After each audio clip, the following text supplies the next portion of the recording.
سروش ملک پور.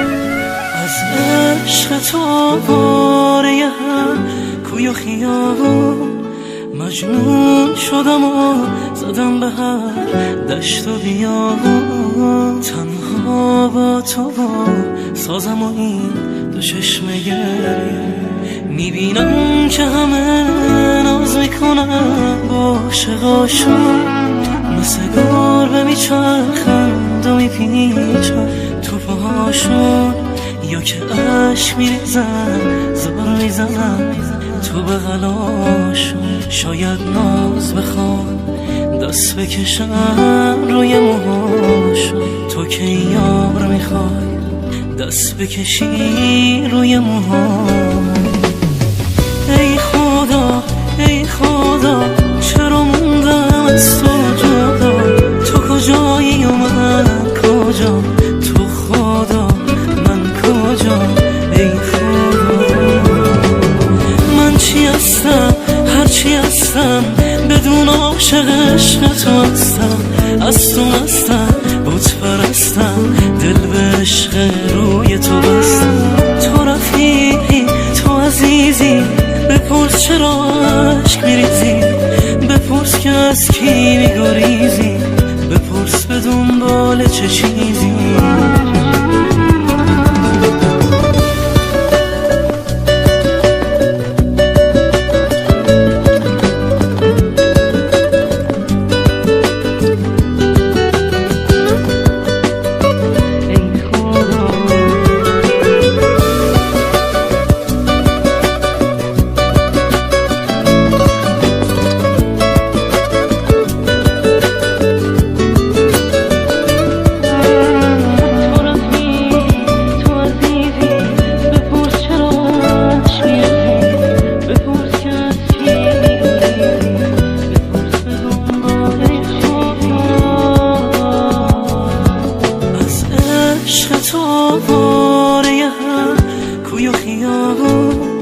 مجنون شدم و زدم به هر دشت و بیابون، تنها با تو با سازم و این دو چشم گریه، میبینم که همه ناز میکنن با عاشقاشون، مثل گربه میچرخند و میپیچن تو پاهاشون، یا که عشق میریزن زار میزنن تو بغلاشون. شاید ناز بخوان دست بکشن روی موهاشون، تو که یار میخوای دست بکشی روی موهاشون.